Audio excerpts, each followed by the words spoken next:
80% of Jigawa State's population relies on farming for their livelihoods, and the federal government aims to transform farming into a thriving business in the state.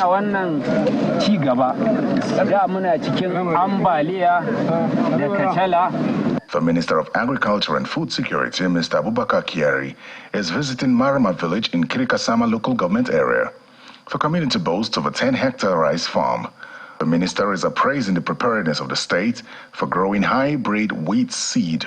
We have the NAGS Agro Pocket program funded by the African Development Bank, of which were to give inputs to the level of 50% subsidy and other arrangements.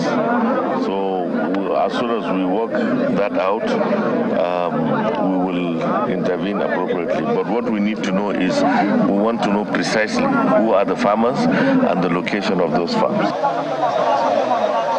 The minister later visits the government house where he states his priorities for the sector. The rains are low and the rains are late.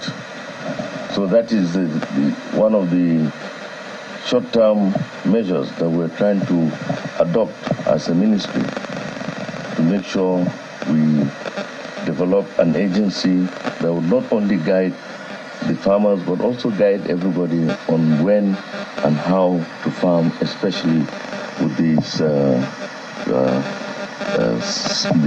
smart climate agricultural practices.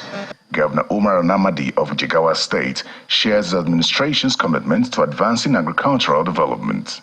Also, when we came in, the yield per hectare for rice was 2.5 tons per hectare. As of today, you can find the average is 5.5 tons per hectare. There are some places they use 6, they got 8 per hectare. So I want to assure you that with full support from the Federal Ministry of Agriculture and cooperation of the other partners, I want to assure that we will replicate that in wheat. Wheat is the third most consumed grain in the world. According to the National Bureau of Statistics, a total of 208.28 billion naira was spent in the second quarter of 2023 for the importation of wheat. The federal government hopes to grow more grains in the state following the allocation of land for wheat cultivation by the state government.